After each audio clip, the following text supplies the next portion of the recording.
¿Qué tal, estimado estudiante? Continuamos con esta serie de videos. Esta es nuestra tercera sesión, nuestra tercera cápsula sobre historia universal, y en esta ocasión vamos a estudiar qué es lo que pasó y qué es lo más importante en el desarrollo de historia universal, el desarrollo de la historia del mundo de 1850 a 1920 más o menos, es decir, de mediados del siglo XIX a principios del siglo XX, mediados del siglo XX. ¿De acuerdo? Como tú recordarás, en la cápsula anterior, la ilustración y todos estos procesos a los que desarrolla la ilustración, la Revolución Francesa, la independencia de las 13 colonias y las independencias de América Latina, tienen como resultado el cambio de una nueva era. ¿Qué queremos decir? A partir de 1789, el mundo ya no va a ser el mismo, el mundo va a cambiar brutal y radicalmente. ¿Por qué? Porque los gobiernos de entonces, los gobiernos absolutistas, recuerda, empezaron a decaer. Y entonces damos paso del absolutismo a lo que es el liberalismo. ¿De acuerdo? El liberalismo propone básicamente que el ser humano o que las personas se gobiernen bajo unas leyes liberales. ¿A qué nos referimos? Que tengan básicamente el derecho al voto y que ellos puedan escoger a su propio presidente, que puedan escoger a la propia persona que los va a gobernar. Sin embargo, la Revolución Francesa no terminó de expandirse por todos lados y, por el contrario, algunos países continuaban con imperios, como es el caso de Alemania, el caso de Austria-Hungría, que era un solo imperio, y el caso del Imperio Otomano, donde todavía existían monarcas que gobernaban a sus pueblos. Pero a eso llegaremos más tarde. ¿Qué es lo que vamos a ver en esta tercera cápsula? Básicamente vamos a ver las causas de la Primera Guerra Mundial, su desarrollo y qué consecuencias le trajo a este mundo. ¿De acuerdo? ¿Qué es lo importante y qué debes de conocer tú acerca de la Primera Guerra Mundial? Primero que nada, los antecedentes. Y hay que distinguir entre antecedentes y causas o causas directas. Un antecedente está antes del dicho proceso, sin embargo, no necesariamente tiene que ver directamente con el proceso que vamos a desarrollar. ¿A qué nos referimos? Bueno, pues nos referimos que en el caso de la Primera Guerra Mundial tenemos 4 principales antecedentes y una causa detonadora de la Primera Guerra Mundial. ¿De acuerdo? La primera causa, el primer antecedente de la Primera Guerra Mundial es este de la Revolución Industrial. ¿Qué pasa? Te explico rápidamente que por allá del siglo XVIII, en la cápsula anterior, en el periodo de la cápsula anterior, el mundo vivía bajo sistemas de producción muy precarios. ¿A qué nos referimos con esto de bajo sistemas de producción muy precarios? Bueno, pues nos referimos a que las personas producían todo de manera artesanal. ¿Qué quiere decir? Que si querían producir un trozo de tela, por ejemplo, tenían que hilar su propio hilo, tejerlo ellos mismos, cortarlo y después coserlo. Un proceso para un metro de tela aproximadamente de unos 3 a 5 meses de trabajo, 8 horas diarias. ¿De acuerdo? ¿Qué va a pasar? Bueno, va a pasar que más o menos por allá del siglo XVIII, específicamente en 1750, un científico inglés, un científico de origen inglés que después se va a nacionalizar francés, va a inventar algo que se llama spinning jenny. ¿De acuerdo? La spinning jenny era una máquina, como las conocemos actualmente, que se encargaba de quitarle las semillas al algodón. Si tú no lo sabes, el algodón tiene el fruto, tiene las fibras, pero dentro de esas fibras tiene muchas semillas. Estas semillas necesitan ser removidas para poder hacer los hilos y después la ropa o las telas. La gente se tardaba mucho tiempo, como te decía, haciendo este proceso manual artesanal de quitar las semillas. Bueno, pues resulta que este científico importante va a construir esta máquina para quitarle las semillas al algodón de manera inmediata, de manera automática. El mundo no había visto una máquina como tal hasta ese momento, y entonces surgió la revolución, ¿no? Porque la mayoría de las personas empezaron a crear nuevas máquinas que suplieran sus necesidades. Llámese bombear agua, llámese sacar agua, por ejemplo, de algún pozo, llámese trasquilar, ¿no?, a las ovejas, o por ejemplo arar la tierra. ¿de acuerdo? Esta es la época de los grandes inventos. ¿Y cuál es el resultado de esta época de los grandes inventos? Pues precisamente la revolución industrial, que vamos a definirla básicamente como el uso de máquinas, ¿de acuerdo? A partir de la revolución industrial, nosotros, o mejor dicho, las sociedades de aquel momento van a empezar a producir nuevas cosas que antes era casi impensable que se produjeran. Por ejemplo, el ferrocarril, medio de transporte utilizado durante todo el siglo XVIII y el siglo XIX. También va a suceder que ya en la segunda revolución industrial, por ejemplo, se va a inventar el automóvil, ¿no? Que va a permitir la transportación de las diferentes personas de un lugar a otro de manera más eficiente, ¿de acuerdo? Sin embargo, la revolución industrial también permitió el uso o la creación de armas de fuego, ¿de acuerdo?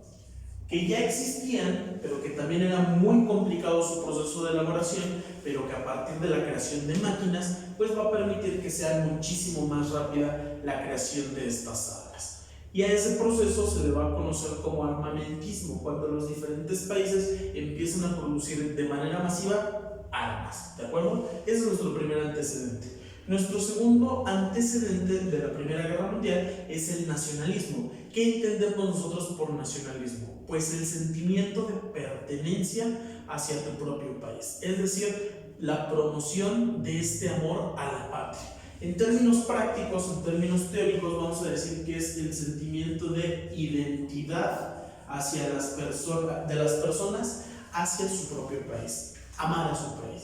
¿Cuáles van a ser los nacionalismos más importantes en esta época? El alemán, el italiano, por ejemplo, y el inglés. ¿Por qué? Porque en esta época se van a consolidar cómo son los ingleses, cómo son los alemanes, cómo son los italianos, que hasta la fecha permanecen el día de hoy, ¿de acuerdo?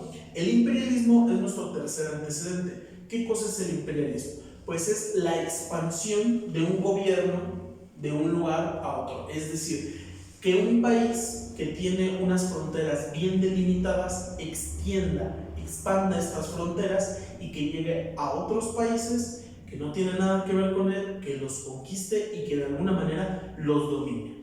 El imperialismo va a ser muy importante durante la segunda mitad del siglo XIX porque Europa, y esto es importante, va a conquistar África, ¿de acuerdo? Europa conquista África y literalmente lo parte y lo reparte como un pastel.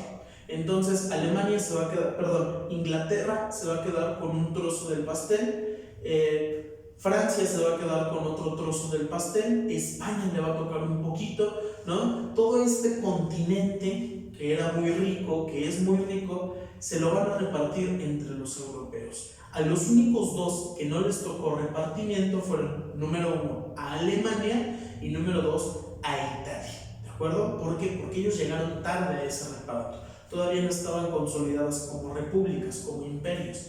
Entonces no van a tener colonias en África y esto es muy importante porque sin eso no lo entenderíamos. Entonces aquí vamos a poner Europa menos Alemania e Italia.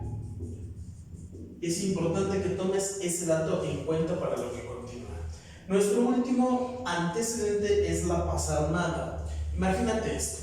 A partir de la producción de máquinas, a partir del uso, ¿no?, de tecnologías y de la creación de armas de fuego, pues los países van a empezar a producir y a producir y a producir armas. Y va a llegar un momento en el que se reúnen los diferentes países y dicen, ¿por qué estamos produciendo armas? Bueno, pues resulta que estaban produciendo armas porque Alemania, que no tenía colonias allá en África, se estaba convirtiendo cada vez más en una amenaza, ¿de acuerdo? Alemania, que es el malo del cuento de la Primera y de la Segunda Guerra Mundial, tenía intenciones de ir a quitarle sus colonias de África a Francia, a Inglaterra, a la misma España. Entonces los países, las potencias se reunieron y es cuando decidieron empezar a producir más y más y más armas. A ese proceso le vamos a conocer precisamente como la paz armada.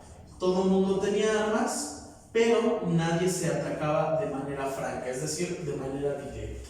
Hasta ahí nuestros antecedentes. Siguiente, ¿qué es lo que detona todo este conflicto y toda esta tensión que se estaba viviendo entre los diferentes países? Acuérdate que Alemania está en busca de encontrarse con estas nuevas colonias, de conquistarlas, de tomarlas, de hacer las suyas. Bueno, pues va a ser el asesinato de un archiduque, de un noble austriaco, ¿sale? El archiduque Francisco Fernando en 1914. Resulta que él iba a bordo de un automóvil, de uno de los primeros automóviles, junto con su esposa Sofía, y estaba en una gira de trabajo visitando los pueblos que él iba a gobernar, porque resulta que él era el heredero al trono de Austria-Hungría. Entonces, en este paseo, en esta gira de trabajo junto con su esposa, en Sarajevo, en lo que actualmente es Bosnia, él da vuelta en una de las calles, y dando vuelta en una de las calles, un nacionalista serbio que estaba en contra del archiduque dispara contra él, mata a la esposa y lo mata a él. Este acto, que al parecer es muy insignificante, es lo que detona 4 años de guerra de la Primera Guerra Mundial, que va de 1914 a 1918. Ahora la pregunta es, ¿por qué el asesinato de una persona permitió el desarrollo o produjo el desarrollo de la Primera Guerra Mundial? Pues resulta que, como te decía yo, Francisco Fernando, era el heredero al trono de Austria-Hungría, es decir, él iba a gobernar Austria-Hungría. Austria-Hungría ya se había juntado tiempo antes junto con el Imperio Alemán y el Imperio Otomano. ¿Cómo lo habían hecho? Pues resulta que gracias a los intereses imperialistas de Alemania había empezado, además de ir a África y de conseguir colonias, había empezado a conseguir aliados.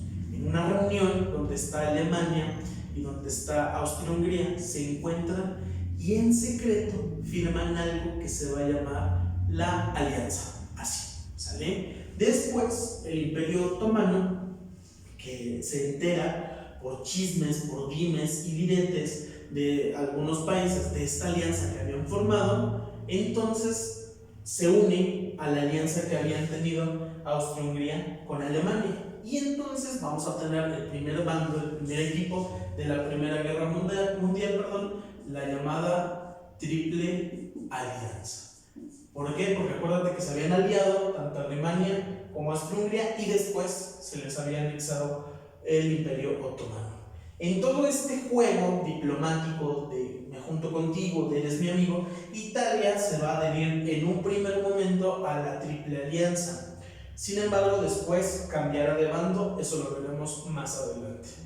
Francia, Inglaterra, que nunca se habían llevado tan bien, pero que estaban preocupados porque ya se habían formado, se habían constituido en una alianza de estos 3 países, pactan para crear una nueva organización, una nueva alianza, ¿no?, que contrarreste a esta que se había formado. ¿Cómo le van a poner? Bueno, pues ellos le van a poner la Entente Cordial. ¿Por qué? Porque se entendían cordialmente entre ellos. De ahí el nombre, Entente Cordial. Rusia, al saber que Francia e Inglaterra se habían juntado y al tener miedo porque sabía que le podían quitar sus colonias de África, se adhiere a Francia e Inglaterra y entonces va a cambiar de llamarse Entente Cordial a llamarse Triple Entente. Esta Triple Entente contra la Triple Alianza va a ser básicamente la Primera Guerra Mundial. Es decir, son estos países contra estos otros países. Después se va a adherir a la Triple Entente Estados Unidos en 1917, cuando los alemanes hundan un barco que se llamaba Lusitania. ¿De acuerdo?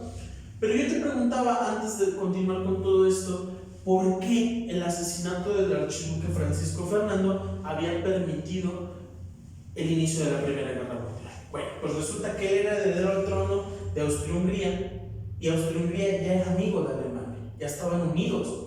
Entonces, al enterarse Austria-Hungría que habían matado, ¿no?, al próximo heredero, al próximo rey, le exige a Serbia una explicación, y Serbia dice: no, yo no voy a hacer absolutamente nada. Y Austria-Hungría dice: ¿por qué? Dice: porque a mí ya me apoya Rusia. En ese momento, Austria-Hungría declara la guerra a Rusia. Inglaterra y Francia, que ya estaban aliados con Rusia, declaran la guerra entonces a Austria-Hungría y al Imperio Alemán. Esto en 1914. Para 1915, Francia e Inglaterra habían declarado la guerra a Austria-Hungría, Alemania le había declarado la guerra a Rusia, ¿no? Y el Imperio Otomano había declarado la guerra a Francia. Es decir, en menos de 6 meses, la mitad del mundo estaba en contra de la otra mitad del mundo. Eso es básicamente la Primera Guerra Mundial. ¿Qué pasó? Bueno, pues resulta que las tácticas militares de los alemanes no funcionaron, porque los alemanes se expandieron rápidamente, pero lo hicieron tan rápido que tuvieron que regresar y empezaron a mermarse. La última batalla, la batalla de Montbellier, en Francia, ¿no? Montbellier se escribe, es la que termina derrotando a los alemanes. Y en ese momento va a terminar la guerra después de 4 años de intensa lucha en 1918. ¿De acuerdo? ¿Qué es lo más importante lejos de las batallas, lejos de la táctica militar? Bueno, lo más importante de la Primera Guerra Mundial es que durante esta guerra se utilizan tecnologías que no se habían utilizado.